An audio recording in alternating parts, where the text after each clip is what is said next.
Cool is the nothing personal word of the day. It is the final day of January, the first month of the 23rd year of 2000. I was going to say the 23rd year of the century, but I think century started in 01. So I guess it's the 22nd year of the century. Although if you count 01, maybe it is the 23rd year. I don't feel like counting, so I'm not going to. You know what? Screw it. Ready? 4, 6, 9. Cool. Nothing personal word of the day. It is Tuesday, January 31st, 2023, final day of January. The word is cool. Yesterday, MLB announced the cover man for MLB The Show, which is a video game. It's a whole big release, not as cool as the Sports Illustrated swimsuit cover model release. Who's going to be on the cover? That was cool. Not as cool as when you find out who your opponents are going to be in the NFL. That's sort of cool, who you're playing. And then you get the dates. That's pretty cool. Pretty cool to see who's going to be the next, what's going to be the next TikTok on somebody's account or Ariana Grande's post on Instagram. That's cool. But MLB is trying to traffic in cool. So they make a big announcement. Who could it be? I had a few thoughts, a lot of thoughts. I had no idea it would be Jazz Chisholm. Who? That's part of the problem. You haven't heard of him? He plays for the Marlins. Let me tell you how he got to the Marlins very quickly. He got there in a trade with the Arizona Diamondbacks for Zach Gallen, who is now a number 1 or number 2 starter. Zach Gallen got to the Marlins because the Marlins traded Marcell Ozuna after Derek Jeter bought the Marlins and had to trade everybody who we couldn't win 81 games with. Ozuna goes to the Cardinals. Sandy Alcantara comes to the Marlins, wins a Cy Young. Zach Gallen comes to the Marlins, and then Mike Hill trades him and gets back Jazz Chisholm. 1-for-1, a real baseball trade. Trading pitching for offense. You only do it when you have a lot of pitching. And the Marlins had pitching, no offense. In comes Jazz, young player. He's jazzy. He is a living onomatopoeia. He is exactly what he sounds like. He wears the flash. I used to be such a curmudgeon when I was running a team. I wouldn't want players to be flashy. I wasn't interested in players being cool. I was interested in players winning, players staying healthy. Now I'm sitting in this chair and I can tell you having a cool player, hell yeah, good marketing. So MLB goes through a decision. Now you're all going to say, and I'm okay with that.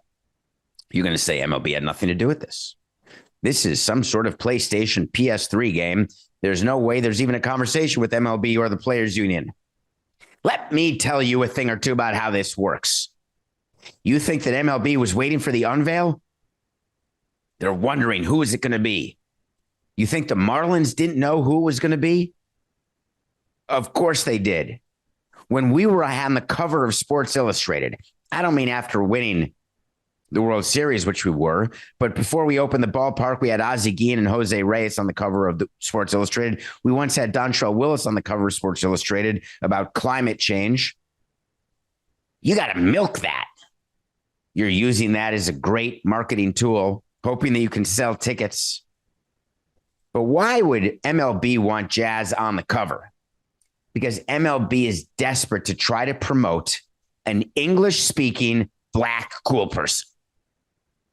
It is a great way for them to say to their fans and their sponsors, their constituency, look at us. You say we have an aging demographic? No, we don't. Our coolest guy is in his early 20s. You say that we only care about the big market teams? We've got a team in the coolest city in the country, Miami, and we're going to make it cool again. Here's the problem when you put your money behind cool. You can put your money behind Fernando Tatis and he does steroids. He's out. No longer face of the game. On to the next. Put your money on Shohei Ohtani. He's cool. Doesn't speak English. At least doesn't speak it publicly. Is that an issue? Yes. Should it be an issue? Yeah. If you are trying to do cool in the U.S., it's important that the athlete or the spokesperson speaks English. That may not be what you want to hear. It should be, we should be inclusive. If you want to speak only Japanese or only Spanish, no problem. But when you have marketing dollars that you are spending as a company, You want a pitch person who's able to communicate. Why, when Miguel Cabrera does commercials, he's doing commercials with maybe a line of talk. Mostly it's pictures of him swinging a bat. It's important. You can do campaigns around Jazz. He's also Bahamian, so you get the international flavor. He's a perfect candidate for what baseball wishes could be true. So now they're going to will it into existence, which is my favorite thing that companies do. It's the equivalent of faking it until you're making it, or fake it till you make it. It's a very effective strategy. You can say your team is good. You can say your business is doing well. You can say your marriage is fine. You can say that you're good looking. You can say all sorts of things, and you can try to make it happen. You can pretend it's happening, or you can just die with a lie.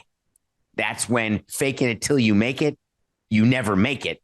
Then if you keep faking it, you just die with the lie. It's like the trajectory of BS. That's funny. The trajectory of bullshit. So Jazz is on the cover. They release it. There's press releases. There's media. Jazz is doing interviews. Did you know that Jazz is not all that popular in the Marlins clubhouse? And I really don't care about that. We had a lot of players who weren't popular in the clubhouse. Leads to fights. It leads to arguments. It leads to discomfort. It doesn't bleed on the field. Winning creates chemistry. Friends don't create winning. So the fact that there's issues in the clubhouse are not all that relevant to me. But from Jazz's standpoint, in order for him to stay relevant, he's got to stay healthy and perform.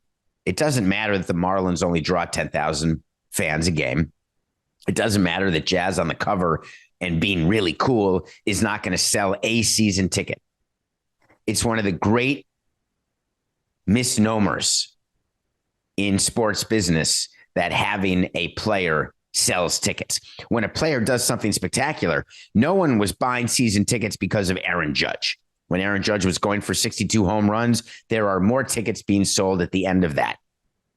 When Pujols is signed by the Angels, they're going to say we had an uptick in season tickets by 2,000. That adds up to bupkis. It's barely meal money. But when he's going for 700 home runs, you get a bump. Dontrelle Willis in 2003, a bump. Jose Fernandez, when he pitched, once in a while, a bump, but nothing measurable. But we'd always say, hey, it's great for the game. We create sections for these players. You create different handshakes and different ways that you want to try to market your players. The problem is in baseball, unlike basketball, is the players tend, as Coca so perfectly pointed out pregame, these players just disappear. Have you heard from Aaron Judge this offseason since he signed with the Yankees? Not that much. By the way, side note, Coca, totally sorry, put it in the rundown. Did you see that MLB gave away its Cy Young Awards and its MVP awards? It doesn't get a whole lot of attention. It's not like it's hosted by the Manning brothers or Kevin Hart. It's a dinner with the Baseball Writers Association, and they give out the awards for all the awards that were announced sometime in November. And there's a picture online of Justin Verlander and Sandy Alcantara holding their Cy Young Award. And guess what? There's a spelling mistake in the award. It says most valuable pitcher, and it's spelled valuable wrong. There's a story behind it. They had a supply chain issue at Major League Baseball. And so the normal person who makes the Cy Young Awards couldn't get the awards to them. So they had these awards made very quickly and just didn't notice the spelling mistake. But the players were told, you'll get the real award and there'll be no spelling mistake. But there's pictures everywhere of Justin Verlander and Sandy Alcantara holding their Cy Young Awards, and the spelling's wrong. I would have given an IOU like Jim Carrey and Dumb and Dumber when they bought the Lamborghini and took the money from the chest. That's a big one. You may not want to lose that. I give him an IOU for a Cy Young Award versus doing something with a spelling mistake. That's for sure. All right. That was a side note. So we're getting back to, that was Aaron Judge saying they disappear. The coolness disappears. So the question is, how are we going to parlay this as an industry if you're baseball, in order to try to gain ground on the cool kids? And what is the biggest factor in being cool? I'm waiting, speaking to the studio audience of a laundry bag of shirts that are wrinkled and a blanket and a hanger and a few signed bats. Anybody? What was the question again? They need to do stuff. How come Kyle Kuzma has more Instagram followers than Bryce Harper and Aaron Judge combined? What's the reason for that, would you say? Any thought? Kyle Kuzma, do you know who he is? He's a fringe NBA player. The NBA just passed 75 million Instagram followers, which is more than the other leagues combined because the players do stuff. So Jazz, if you want to be cool and stay cool, start doing more. And if you're baseball and you want to be cool and get to the kids' table, guess what? You can't try too hard. Is there anything less cool than not cool people trying to be cool? Is there anything more awkward than someone who's not cool thinking they're cool and pretending they're cool? Isn't that how you become Vanilla Ice? Jazz Chisholm is cool because of who he is, what he does, the actions that surround him. But to stay cool, once you are cool, means you have to do cool things. You can't be cool when you're not cool, but you can't stay cool when you are cool unless you act cool. Jazz is just that guy. But unfortunately, in sports and in baseball especially, in order to be cool, stay cool, remain cool, not only do you have to act cool, but you have to play cool. We'll see what happens. Speaking of cool, I'm not cool. Remember Philip Seymour Hoffman and Almost Famous? We're not cool. The only true currency is hanging out with people who aren't cool. That may not be the exact line, but it's damn close. Almost Famous closed on Broadway before I could see it. That bummed me out. Cameron Crowe, any chance you can reopen it like for a day? And I swear to God, I'll come see it. It's supposed to be such crap. Can't beat the movie. Speaking of cool, one of the players who's cool is a guy named Ronald Acuna. Why isn't Ronald Acuna getting as much popularity, as much play as Jazz Chisholm, as an example? Is it because he speaks no English? Is it because he's from Venezuela? Is it because that he was hurt? Is it because that he pimps home runs, flips bats? It's pretty cool. Let the kids play. That's MLB's version of trying to be cool. He was in the news yesterday because there's something in baseball called winter ball.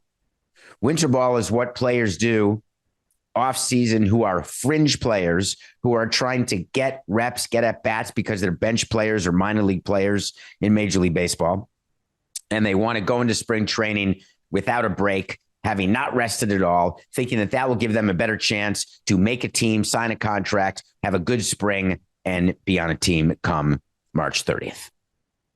Winter ball is something that I hate.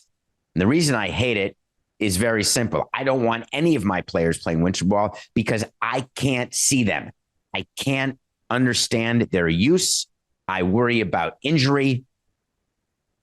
And winter ball is something that is taken very seriously in the Dominican, very seriously in Venezuela. And the number of Dominican players I had come up to me and said, please, can you make it so I cannot play winter ball? Because there's a rule in place that you can stop your player from playing winter ball if they're coming off an injury, if they only played a certain number of games in the previous season.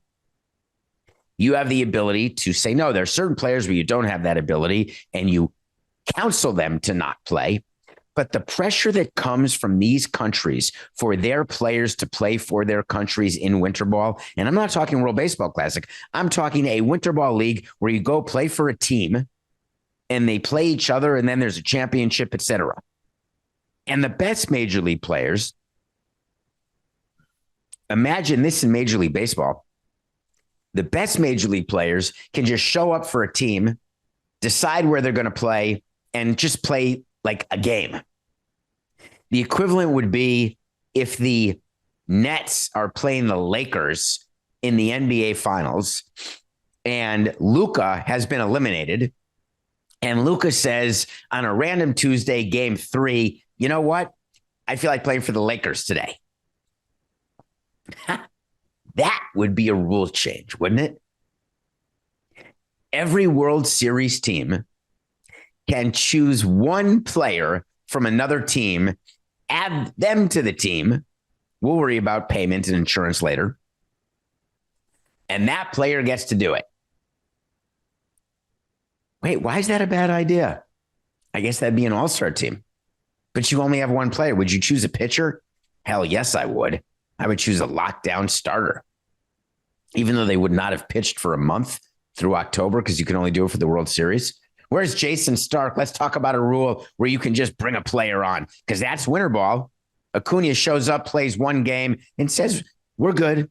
Played in the championship round, and then he stopped. He claims that he was being mocked by fans and that his family didn't feel safe. It's Venezuela. Of course his family didn't feel safe.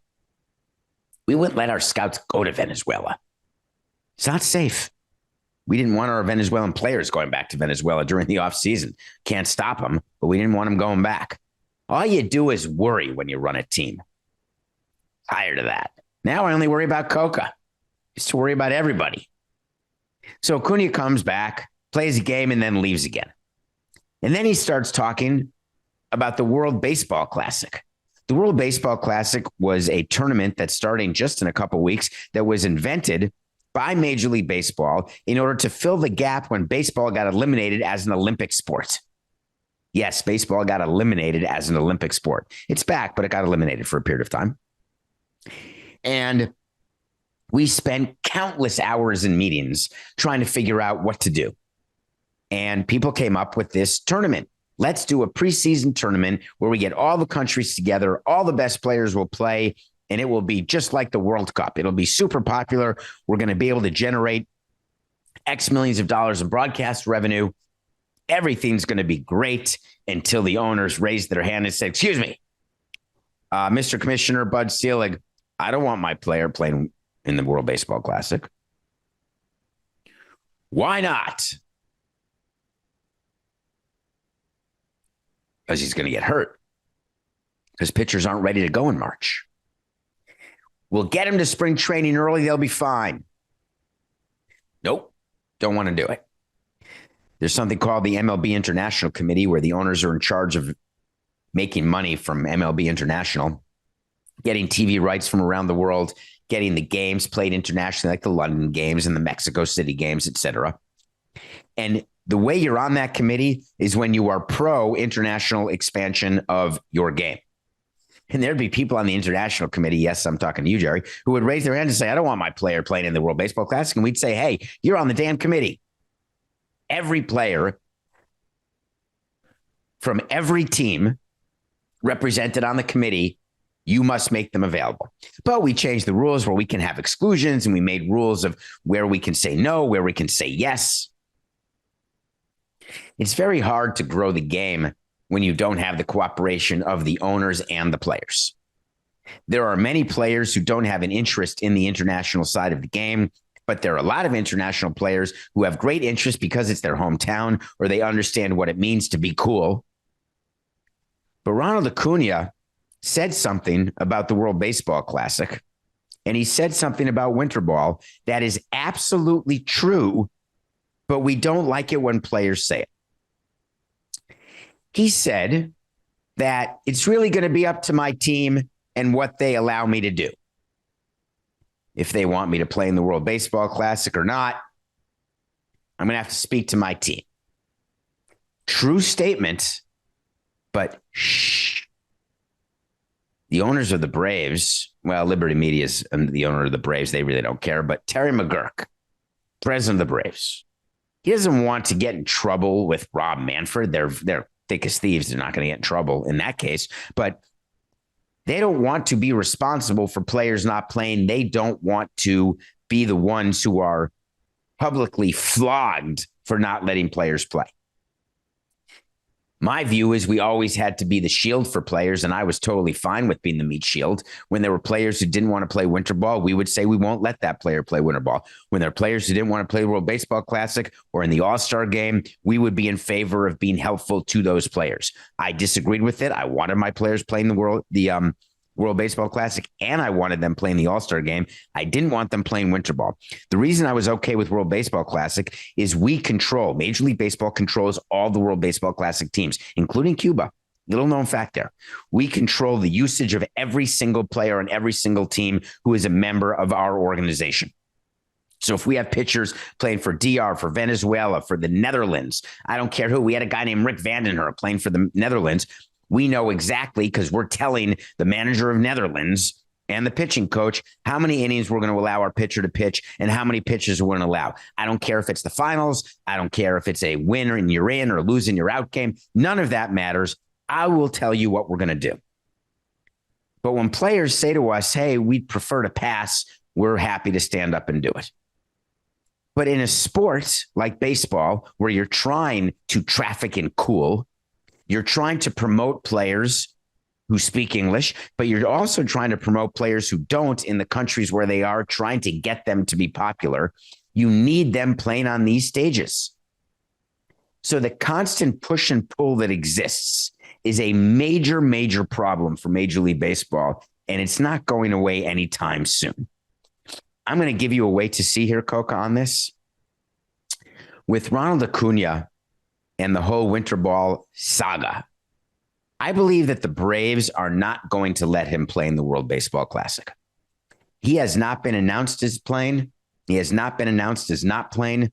I'm going to do an official wait to see is when I tell you something's going to happen. If it happens, we revisit it. If it doesn't happen, we revisit it. We keep track of the entire thing. Wait to see. Acuna will not play in the WBC. Hey, Coco, we had someone again ask about our top 100 movie list, because we review a movie, which we'll do after this break. But is there a way that we do make that public? Is that on a website or something? Or do we have to work on that? Anyway, you'll tell me, because you've only told me 1,000 times and I keep forgetting. When we come back, we're going to review a new movie on Amazon. And if I see one more commercial for this movie, I'm calling Mark Anthony. And then we're going to celebrate, and I mean celebrate, the fact that I have to make another correction. We'll be right back. Welcome back to Nothing Personal. Hi, David Samson, Matthew Koch, coming to you every day. We're live Monday, Wednesdays, and Fridays, and we're sort of live Tuesdays and Thursdays, meaning we're not editing it. You're just getting me as I am. Thank you. Do all the stuff you're supposed to do. Hit the subscribe button. Tell your friends about it. Spread the word, because it's working. It is. We're about to finish a great month of January of 2023. And guess what? We'll be here tomorrow for February. I'm not a birthday guy. My birthday's in February. Some people celebrate their birthday for an entire month. I don't do that. I don't even like celebrating. I don't like anything that reminds me of the passage of time. I don't even like looking at old photographs. God, was that me? Did I used to look that young? And now look at me. I'm in the 7th inning, man. Shotgun wedding. What does shotgun wedding mean to you? I thought, so this is, remember, no reviews, no nothing. I got a bunch of things in my Twitter feed, which now is full of commercials and promoted tweets and all sorts of stuff. I can't figure out how to get to the people who I want to see their tweets. I don't get to see them. Weird. But if you follow me at David P. Samson, you'll find the tweets that make Coca crazy. They'll be there. So a shotgun wedding, I always assumed, and I've used it before, it's a wedding that you do when the bride is pregnant. And then you have to quickly marry the person because that the traditional family values, I guess. And then that's a shotgun wedding. Or when you shotgun a beer, which I don't drink beer. I've never shotgunned a beer, but I've watched people shotgun a beer. It's where you put a can opener on the side of a beer, you click it open, and then you go full Will Ferrell. I've always wanted to try I've never, as it stands, had any drinks through a tube, or been held upside down over a keg. My God, I haven't done anything. I got to go back to school. Rodney Dangerfield, baby. Anyway, there's a new movie called Shotgun Wedding, and it turns out it's about shotguns, actual guns. Jennifer Lopez and Fergie's ex-husband, Josh, from Win a Date with Tad Hamilton. He played Tad Hamilton. Josh Duhamel? Good actor. I actually like his movies. You know my relationship with Jennifer Lopez. She's terrific. This movie, not terrific. It's a romantic comedy about two people who go to an island in the Philippines to get married, and all of a sudden pirates come, and they're trying to kill everyone, and they're holding people hostage. The highlight of the movie for me is that Cheech is in it, as in Cheech and Chong. Also, Tanya from White Lotus, Stifler's mom, Jennifer Coolidge. They just collected. Now, obviously, they play parents of the bride and groom. Well, one is the mother of somebody and the father of someone else. Whatever. They're in love. They're going to get married. Then it's not the wedding of their dreams. Then they break up the wedding. And then all of a sudden, there's pirates, there's guns, there's heroes. There's evolution from meek to strong. How do you think it ends? If you just had a guess, all romantic comedies end the way you want them to end. They have happy endings. Not like Robert Kraft type of happy endings, just things that make you smile. Fine. I didn't smile. I want to smile. When I see something with Jennifer Lopez, by definition, I want to smile because I want to feel good about reviewing something because maybe she'd forgive me and like me again. I can't do it, J-Lo. Shotgun Wedding. BADDD. I got to watch a good movie. You know what I'm going to watch today, Coca? I'm going to watch Guillermo del Toro's Pinocchio. I got to start watching some, what are they called? Animated movies. I have to watch Puss in Boots because that's nominated too for an Oscar. I need a good movie to review. All right, Coca, what's next? You know what I want? I want to talk to Samson.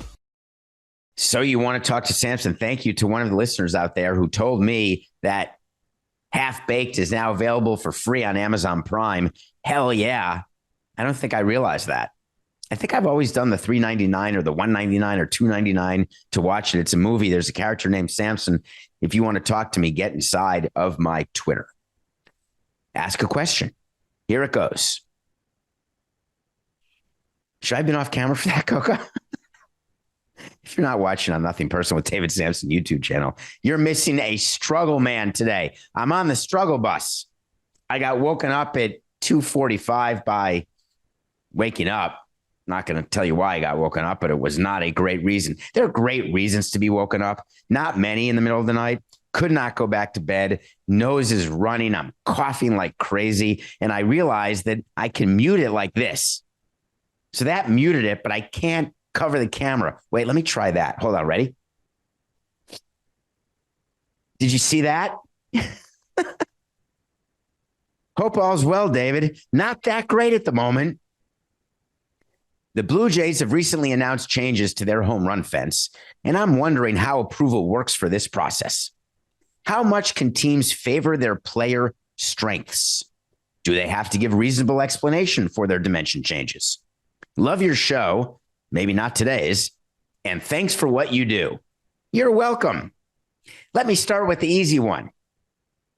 We don't need to give a reasonable explanation to anybody other than the commissioner and the union. Other than that, we're good.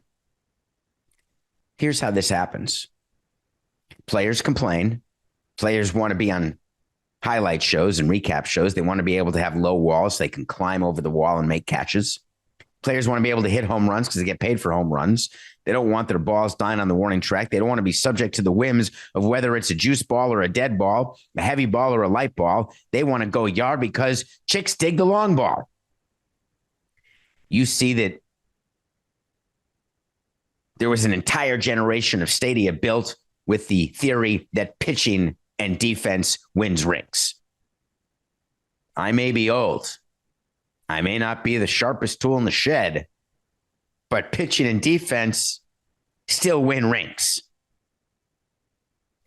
So you build a ballpark where you want it to be a pitcher's ballpark. You don't want a bandbox because if you're in Citizens Bank, let's say, where you're down 7 runs, no problem, we can come back. That means if you're up 7 runs, no problem, they can come back. And that's not old school baseball. That's baseball. That's winning baseball. I can get you to October with a great offense, but to get through it, you're going to need more pitching. Philadelphia figured it out. They got through October. They got to the World Series. Why? Yeah, they could rake, but what about their top 2 pitchers, Wheeler and Nola? What about their lockdown bullpen? That is how you get and are successful in October. So first you get complaints from players. Then you get complaints from your owner who has total recency bias and amnesia. Here's what I mean by that. Do you know that when an owner's watching a game and there's a runner on third base with under 2 outs and a fly ball would score that runner, it's called the sacrifice fly. When we're on defense and there's a runner on third base for the other team and they score, the owner says, that is a bunch of crap. I can't believe our pitcher gave up that sacrifice fly. We needed the strikeout. This is poppycock. Then when we're the hitting team and we have a runner on third and under 2 outs and we don't score because the other pitcher is successful in getting a ground ball or a strikeout, then it's we never score. Total recency bias. You blow one save, we're the worst bullpen in baseball. It's what all owners do. It's why a winning opening day is so important, right? Because for one day, you can say you're going to go 162-0. So when owners see balls dying in the warning track, when owners hear the complaints of players, they go up to the team president, they go up to the GM, they go up to the stadium operations people and say, hey, what are we going to do about this? You are seeing more movement in stadium walls in different stadiums. What is it? Comerica's moved their walls 3 times. Marlins Park already moved them a couple times. How's that going? Are the Marlins scoring more runs because they keep moving the walls in? They keep lowering the walls? Is it working? No. Why not? They don't have the right personnel.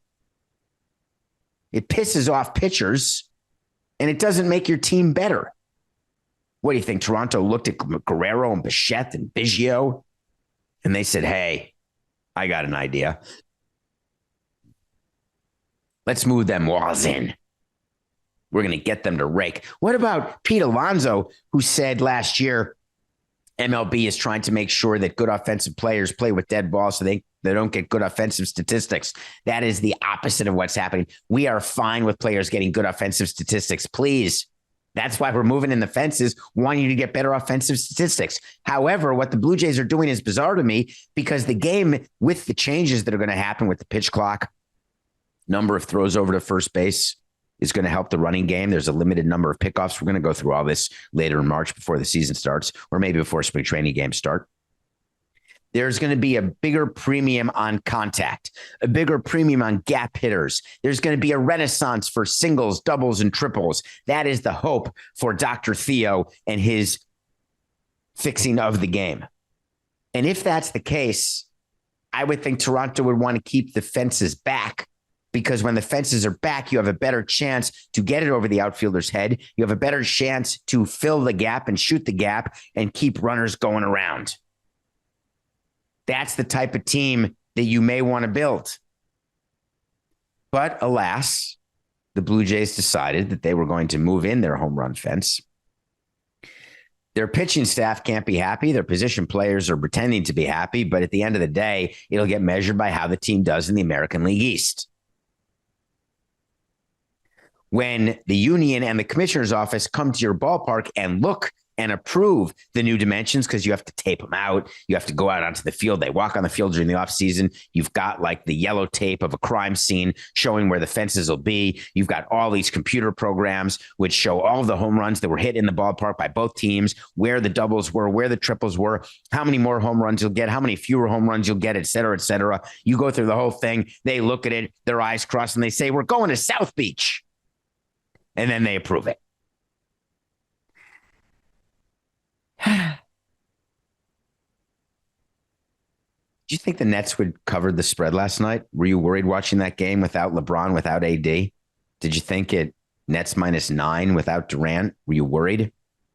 I called Coca during the game and I said the Lakers are beating the Nets Kyrie Irving's crushing me. The Nets are killing me. I got to get a win. And he said, it's the NBA. Just hang in there. The Nets won by 17, 121-104. That's a cover. We're 15-17. We're going hockey for our pick of the day today. I have a little rule about back-to-back games in both basketball and hockey. I like to bet the split. It's sort of like a doubleheader where it's an 80% chance that you're going to get a split, 10% chance that you'll sweep, and a 10% chance that you'll get swept. When teams play back-to-back, I just view it as less than likely that there'll be a sweep. Although the Montreal Canadiens absolutely stink. And the Ottawa Senators, who have always stunk, who are in the middle of this crazy ownership dilemma because their owner croaked a guy named Eugene Melnyk. I think we did a segment on the insanity that is the Ottawa Senators hockey team. In any case, the Canadiens, the erstwhile greatest franchise in National Hockey League, they've been stinky for a while. They've lost 4 to 5. Senators have won 3 in a row. The Senators just played the Canadiens and crushed them 5-0 3 days ago. They're playing again, so that's back-to-back. Therefore, I'm taking the lovable losers. We're taking the Canadiens. I don't even know what the plus money is, Coca, but it's plus money because, believe me, they're not favorite. 469.92. But believe me, they are not favorites. It's plus 162. Giddy up. Canadiens over Senators. Just watch hockey. All right, let's talk about corrections. We do corrections because I make mistakes, plenty of mistakes. And there are scores of you. And I mean scores, not 5, not 10. A score is 20. Scores, 4 score. And 7 years ago, that's 87 years, 20 years to a score. 4 times 20 is 80 plus 7 is 87. There are scores of you who tell me about all my corrections, all the mistakes I make during a show. I'm human. No prompter. Look, no net, nothing. Just me. I spent an entire segment yesterday not saying dick. And is it because I'm so used to when the red light goes on, you hear this little birdie in your head? Hey, man, don't say dick. Can't do it. It's going to be explicit. Make less money, fewer viewers, fewer downloads, which is horse hockey, by the way. But what if it's the name? Do I have to say Richard or can't I say Dick? The owner of the Rockies is Dick. I kept calling him Charlie. Dick and Charlie are brothers. It used to be the Colorado Rockies were run by Dick Monfort and Charlie Monfort. And then Charlie Monfort exited stage left as though he were in a Shakespeare play taking direction in Romeo and Juliet right before the poison scene. Off stage. There he goes. Now Dick's in charge. I never really understood that as a kid. I have an uncle. His name is Richard. He calls himself Max. He's Richard Max, so he's Uncle Max. Why would you want to be called Dick? As a kid, I literally never understood that. And we've talked about it on the show. You've got Dick Pound. You have Dick Tracy. You have Dick and Jane. You have Dick Monfort. He's the owner of the Rockies. He's the one who yesterday said, we believe this team can play 500 ball. And I went on what I would consider to be a relatively humorous and well-received segment rant about the idiocy of that. And I had the wrong guy the whole time. So I'm making the correction. And on top of that, I forgot to mention the other thing that he did, Dick, during this speech in Colorado. He committed one of the great no-nos in the ownership manual. Now there's a bunch of no-nos. And it's not don't go to strip malls. That's not the number one no-no. Don't gamble on your team. That's a no-no, but not the number one no-no. Keep your family together. No, that's not the number one no-no. The number one no-no is do not publicly disparage your fellow owners. That's a funny number one no-no, right? Because don't cheat, don't steal, don't lie, don't gamble, all the bad things, don't whatever it is that you're not supposed to do, don't do drugs. That's a bad one. Not number one. Don't disparage your fellow owners. He's given a speech. And by the way, I am going to stand up and tell you, I'm going to stand up and say this. Is that okay, Coco? Right into the microphone. I'm going to stand up. I'm going to be off camera. I'm guilty of doing this. Okay, I'm going to sit down again. Remember when I did the whole Ichiro contract thing? I said, it's the end of baseball as we know it. What the hell are the Mariners doing? And then Bill Bavasi said something. My mother taught me, if you have nothing nice to say, then don't say anything at all. That's a funny one. Jackass. Love you, Ichi. So I've done it. Dick Monfort said, what the Padres are doing, I don't 100% agree with. Though I know that our fans probably agree with it. We'll see how it works out. I look at the Padres. They have a really talented team, but they have some holes too. They've got 3. Can we stop, Coca? I'm sneezing. I'm sniffling. I'm falling apart, and it's only Tuesday. Dick Monfort spent a few minutes talking about the Padres, talking about how crazy their payroll is, mentioning names of players not on his team, talking about Joe Musgrove, Blake Snell, Yu Darvish. They spent a lot of money, and they'll have to spend a lot more if they want to keep Juan Soto. You're not allowed to talk about other owners and what they're doing. You are most definitely not allowed to talk about players who aren't your own. Dick Monfort is going to get in trouble for that. He may even get a fine, but it's more likely just a letter, and we'll never hear about it. They're not going to make it public. This will all happen behind the scenes.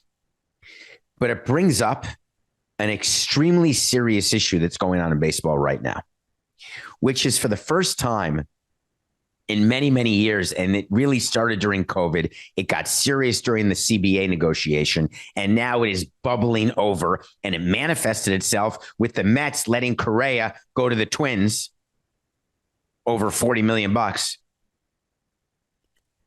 Owners are fighting more than ever. And when owners are fighting, that leads to a problem for the commissioner. And the commissioner doesn't want a problem. The commissioner wants 23 votes on an extension. The commissioner wants to make sure that he's controlling the owners and that they are fully supportive of him. The reason why he encourages and insists that you not talk about your fellow owners is because now, if somebody said something about me, I'm going to have to respond as a team president. All of the teams are looking at the San Diego Padres and saying internally and to themselves exactly what Dick Monfort said publicly. Everyone in the game thinks that Peter Seidler's out of his mind in San Diego. Their payroll is way too high. Their plan is not sustainable. AJ Preller is absolutely not worthy of being a GM. All of those things are being said. Will San Diego win the World Series? Will they even make it to the World Series? Will they win a pennant with everything they're doing? How can a market like the Padres have a payroll like they have with a market like they have? How did they announce that they're sold out of season tickets and they're taking a waiting list? How great is that? Fans are happy. Everyone's excited. But guess what? Inside the game, there is knowledge that it is not sustainable. And when something's not sustainable, that means it will disappear. That means that what San Diego's doing with the players they have, they're going to have to get rid of many of the players. Let them go during free agency, trade them, cut their payroll. Because the math doesn't add up even with a sold-out stadium. No matter what ticket prices you are charging, you cannot make money in San Diego with the payroll that San Diego has. Now, Peter Seidler's willing to lose money, and Dick Monfort may not be willing to lose money. But does that mean that Dick Monfort needs to be protecting himself and saying public things like this? I totally agree that he should be thinking it, not saying it, but do it all internally. You can call the commissioner and complain about Peter Seidler all you want. You can say that what the Padres doing is hurting us. We're in the division. We have no shot. We have a payroll of $150 million. We're in last place for sure. Before it even starts, the Diamondbacks are better for sure. The Padres, the Dodgers, even the Dodgers may not even be favored to win the division. So what you do when you are a team where you are consigned to last place and you don't have a player on the cover of the show, where you know that you're competing against payrolls that will top you every single year, here's the way to do it. Be the Rays. Get the best front office you can and listen to your front office. Don't make baseball decisions on your own. Let the baseball people make the baseball decisions. Get sustained winning and success by doing it right. You can try to buy yourself a World Series, but I've never seen it work.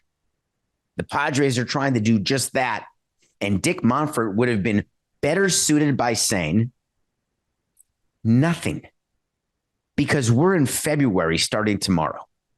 That means we are only 9 months away from crowning a new World Series champion. 9 months. That's it. 8 months, end of October, but it's really 9 months. So we are going to find out whether it worked or it didn't work.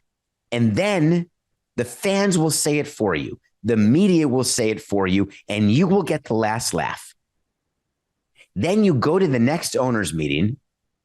You look right in Peter's eyes at dinner as you're sitting at different tables, and you say, it's just business.